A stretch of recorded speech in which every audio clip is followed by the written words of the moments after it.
Bismillahirrahmanirrahim. Assalamualaikum warahmatullahi wabarakatuh. Waalaikumsalam warahmatullahi wabarakatuh. Alhamdulillah hamdan katsiran kama amar. Asyhadu an la ilaha illallah wa la syarika lah. Irghaman man jahada bihi wa kafar. Wa asyhadu anna Muhammadan abduhu wa rasuluh. Sayyidul insi wal bashar. Amma ba'd. Menurut kebiasaan konsensus suara yang hormati Bapak-bapak Ustaz, sekalian yang hadirin, sidang jamaah sholat maghrib rahimahumullah. Pertama-tama, marilah kita senantiasa memanjatkan puja dan bersyukur kehadirat Allah Subhanahu wa taala yang mana pada kesempatan kali ini Allah masih memberikan kepada kita berbagai macam kenikmatan, utamanya nikmat iman, nikmat Islam, masih memberikan kepada kita kesehatan, kekuatan serta kesempatan sehingga kita masih dapat melaksanakan salah satu kewajiban dan tugas kita, yaitu sholat maghrib secara berjamaah di tempat yang penuh barokah ini. Salawat dan salam kita kirimkan kepada junjungan Nabi besar Muhammad Sallallahu Alaihi Wasallam, kepada para keluarganya, para sahabatnya, para tabi'in, para tabi'in, serta para pengikutnya hingga akhir zaman. Hadirin sidang jamaah rahmatullah, kita sudah berada di sebuah lembaga keuangan Islam, yaitu lembaga Hidayatullah. Tentu setiap organisasi atau lembaga Islam itu mempunyai jati diri. Nah, sekarang jati diri Hidayatullah itu ada berapa? Ada yang tahu? Pak Menteri? Jati diri Hidayatullah? Kalau belum tahu, sekarang saya beritahu. Jadi jati diri Hidayatullah itu ada 6. Yang pertama, sistematika wahyu sebagai manhaj, tarbiyah dan dakwah. Jadi jati diri Hidayatullah itu ada 6. Yang pertama, sistematika wahyu sebagai manhaj, tarbiyah dan dakwah. Apa itu sistematika wahyu? Kemarin sudah training, ada 6 santri. Sistematika wahyu. Yaitu tartibul nuzuli wahyu dari Allah SWT mereka diberi kepada Rasulullah Nabi Muhammad Sallallahu Alaihi Wasallam, yang dimulai dari surat Al-Alaq ayat 1 sampai 5, kemudian surat Nun, Al-Qalam ayat 1 sampai 7, dan Al-Muzammil ayat 1 sampai 10, kemudian surat Al-Mudaththir ayat 1 sampai 7, dan Al-Fatihah ayat 1 sampai 7. Nah, ini sistematika wahyu sebagai pola dasar atau manhaj, tarbiyah dan dakwah di Hidayatullah. Sebagaimana telah disampaikan oleh Ustaz bahwa surat Al-Alaq itu melahirkan syahadat. Jadi kita bersyahadat itu bukan ikut-ikutan, tapi dengan penuh kesadaran. Karena kalimat tauhid la ilaha illallah itu harus senantiasa diperbaharui. Setiap selesai wudu kita membaca syahadat. Jadi asyhadu an la ilaha illallah wa la syarika lah, wa asyhadu anna muhammadan rasul. Allahumma ja'alni minat tawabin wa ja'alni minat mutatahhirin wa ja'alni min ibadikal sholihin. Setiap selesai wudu, nah minimal kan ada 5 waktu sholat. Jadi minimal 5 kali kita bersyahadat kalau kita berwudu setiap mau sholat. Kemudian di kalimat azan juga ada syahadat. Allahu Akbar, kemudian asyhadu an la ilaha illallah. Itu syahadat. Nah, ini bukan sebenarnya itu, tapi harus dengan penuh kesadaran. Karena dijelaskan di surat Al-Alaq itu siapa kita, Siapa Rob? Allah memperkenalkan dirinya. Dia adalah pencipta. Sedangkan manusia itu adalah makhluk. Allah itu alim, maha mengetahui, sedang manusia itu lam ya'lam. Manusia itu bodoh. Makanya kita harus bersyahadat. Nah, di surat Al-Alaq itu lahirlah kalimat syahadat. Makin besar kualitas syahadat seorang, makin besar pula ujian yang akan diberikan oleh Allah Subhanahu wa taala. Jadi makin besar keimanan seorang, makin besar juga ujian yang akan diberikan. Dan yang akan menggoda juga setan yang lebih pengalaman, lebih kuat, lebih mahir untuk menjerumuskan manusia menuju kesesatan. Jadi adik-adik harus diperkuat akidahnya supaya tidak mudah dipikirkan atau digoda oleh setan. Kemudian di surat Nun Al-Qalam itu melahirkan cita-cita hidup Al-Quran.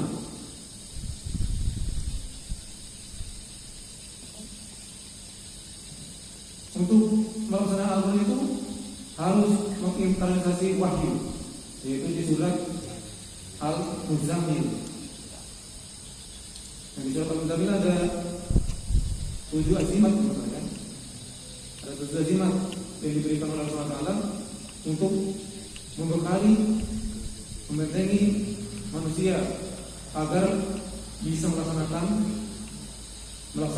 Al-Quran atau mengaplikasikan Al-Quran itu. Karena di surat Al-Quran itu cita-cita berquran, kemudian untuk melaksanakan Al-Quran itu dibekali 7 azimat. Yang pertama, ya ayyuhal muzammil qumil laila illa qalila. Jadi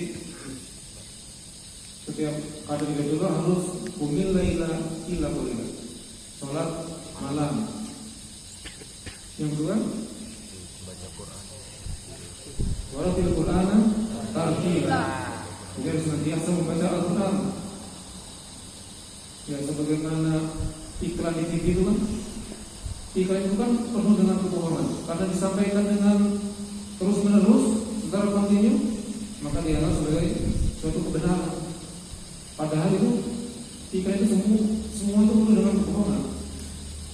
Nah, apalagi Al-Quran ini, kalau kita tidak pernah membacanya, jarang membacanya, padahal itu sebuah kebenaran, nanti akan dilupakan dan dianggap sebagai suatu kebohongan. Padahal itu kebenaran. Makanya Al-Quran itu harus senantiasa disampaikan terus, karena itu adalah suatu kebenaran yang akan memberi syafaat, insya Allah nanti di akhirat kelak. Amin ya rabbal alamin. Kemudian yang ketiga, zikir. Zikir, ingat, senantiasa ingat kepada Allah Subhanahu wa taala. Kemudian azimat yang keempat, tabatul. Jadi harus totalitas. Nah, adik-adik sekarang di lembaga ini kan diadakan totalitas dalam berjuang. Di asrama, di lapangan, di masjid, di sekolah, semua itu adalah dalam rangka mengkader adik-adik, karena adik-adik sekalian akan meneruskan estafet perjuangan. Jadi kualitas ideologi akan datang ini ditentukan oleh adik-adik sekarang ini. Karena yang akan menggantikan ustaz-ustaz yang sudah sepuh-sepuh ini, kalian semua yang akan menggantikannya. Makanya harus diperkuat akidahnya, tajamkan akidahnya supaya bisa sanggup menghadapi tantangan zaman ke depan, karena lebih berat daripada zaman sekarang ini. Kemudian yang kelima, tawakal. Setelah berusaha keras, hasil rapat didapatkan semuanya, kemudian diserahkan kepada Allah Subhanahu wa taala. Kalau manusia hanya bisa berusaha, sedangkan hasilnya Allah yang menentukan. Tapi yang dilihat adalah proses usahanya itu, bukan hasil. adalah prosesnya, bukan hasilnya. Kalau hasil Allah yang menentukan. Kemudian yang ketujuh, sabar. Jadi ada di sini harus sabar. Mungkin lauknya tidak begitu enak ketika di rumah, tidak sama dengan di rumah, harus sabar karena lembaga baru bisa memberikan yang seperti itu, tidak bisa memberikan sebagaimana ada yang di rumah.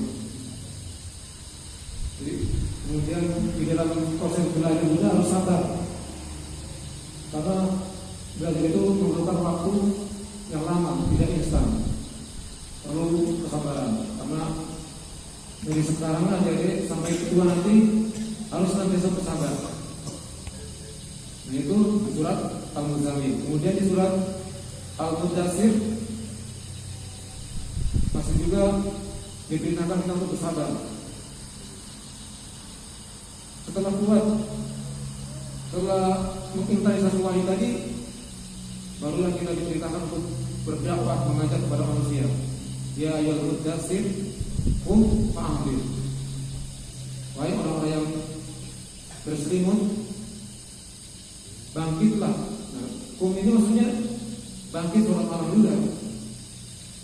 Masih harus laksanakan sholat malam dari sebagaimana di surat Al-Muzammil tadi. Di surat Al-Muzammil juga diingatkan kembali sebelum kita menuju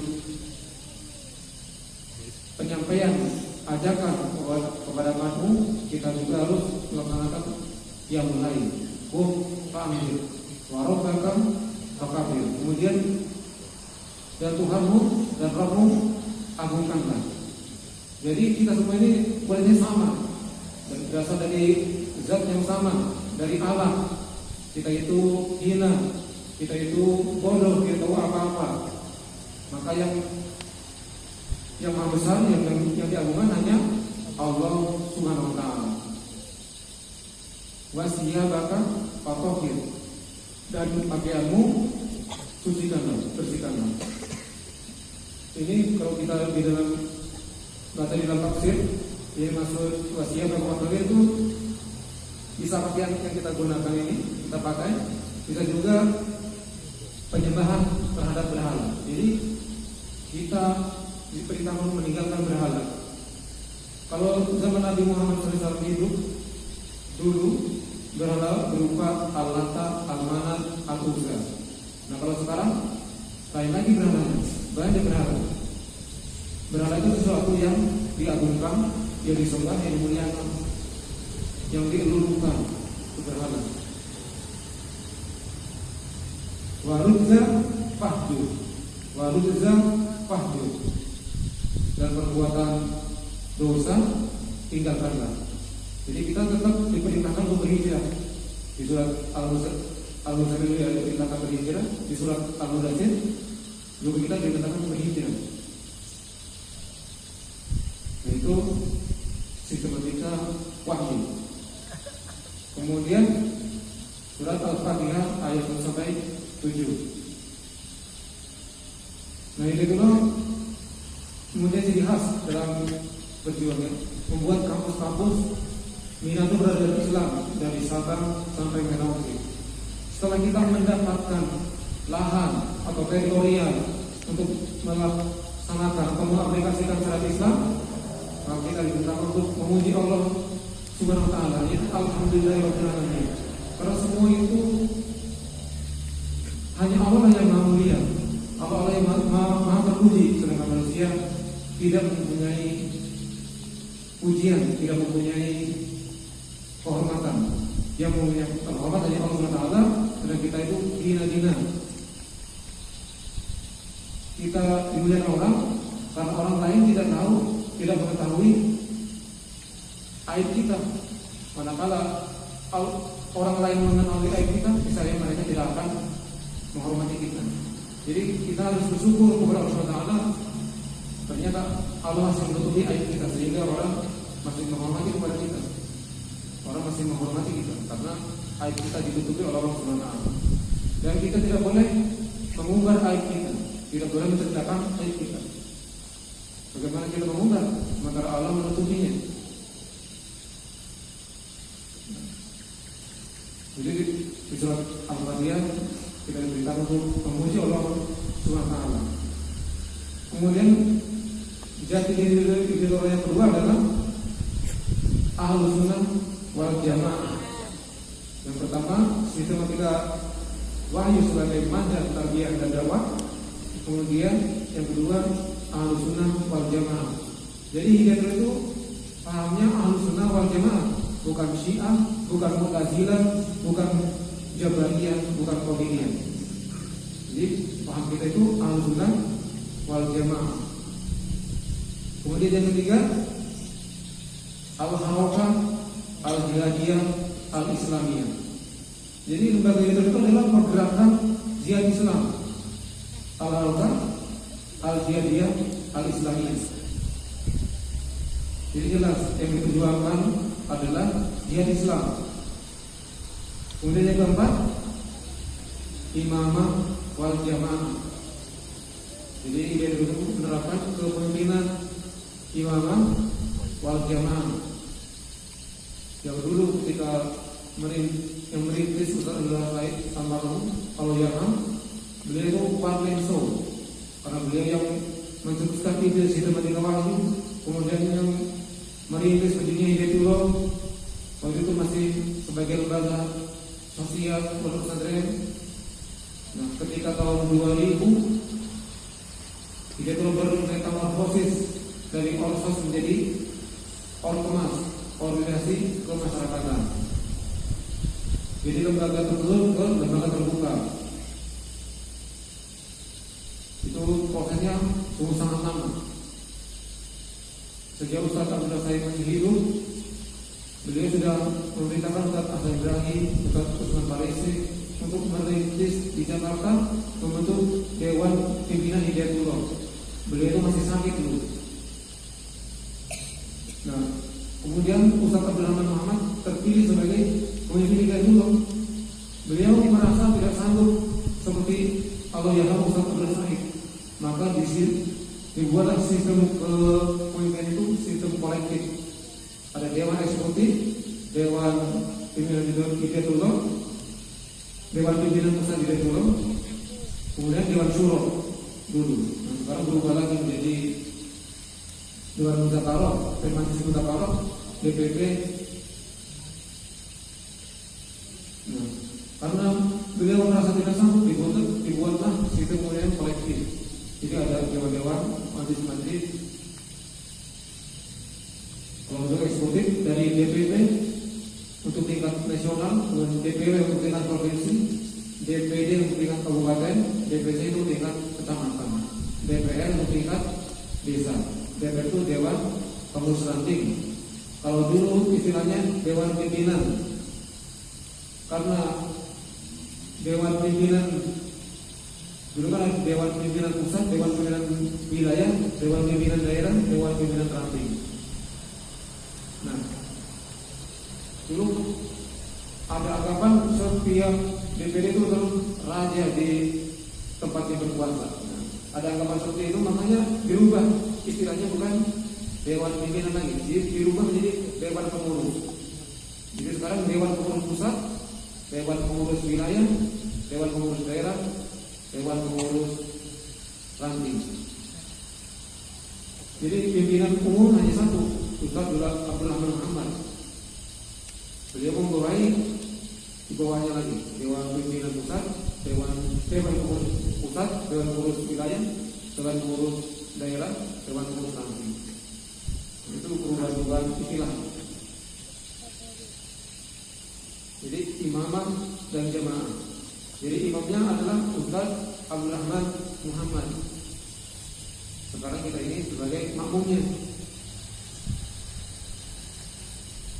Sistematika wahyu sebagai manhaj tarbiyah dan dakwah yang pertama, yang kedua Ahlus Sunnah wal Jamaah, yang ketiga Al-Arabiyah Al-Jihadiyah Al-Islamiyah, yang keempat Imamah wal Jamaah, dan yang kelima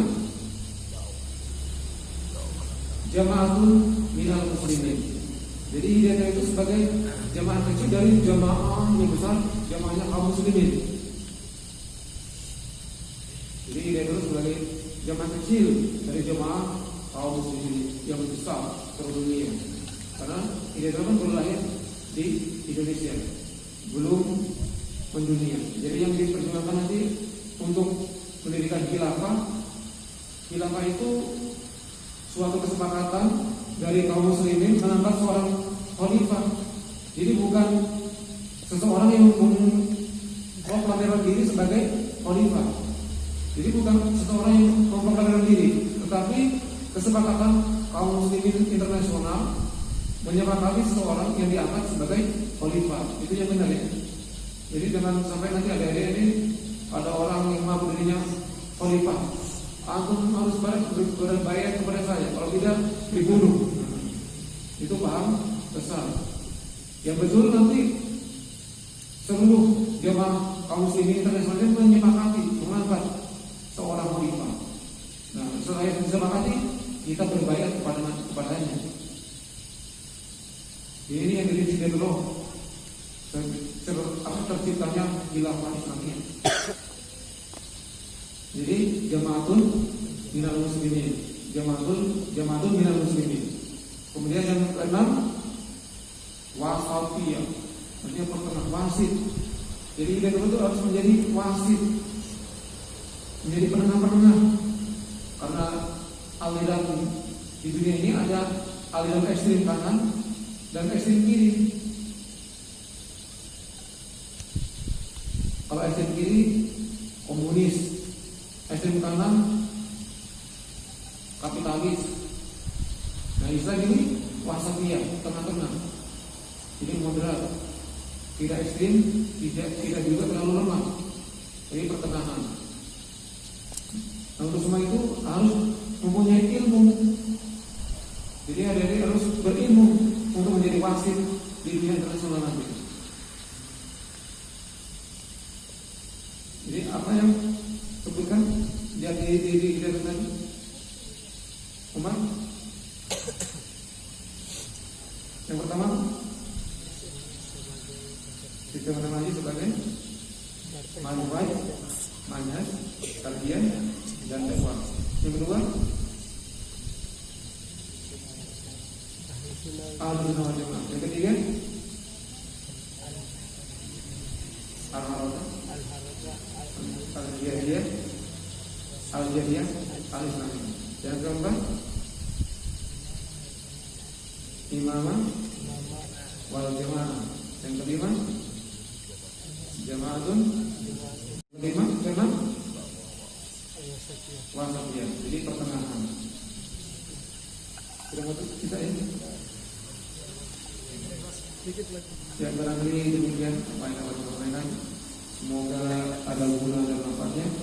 Atas segala kesalahan kekurangan kami mohon maaf. Ada wal Assalamualaikum warahmatullahi wabarakatuh.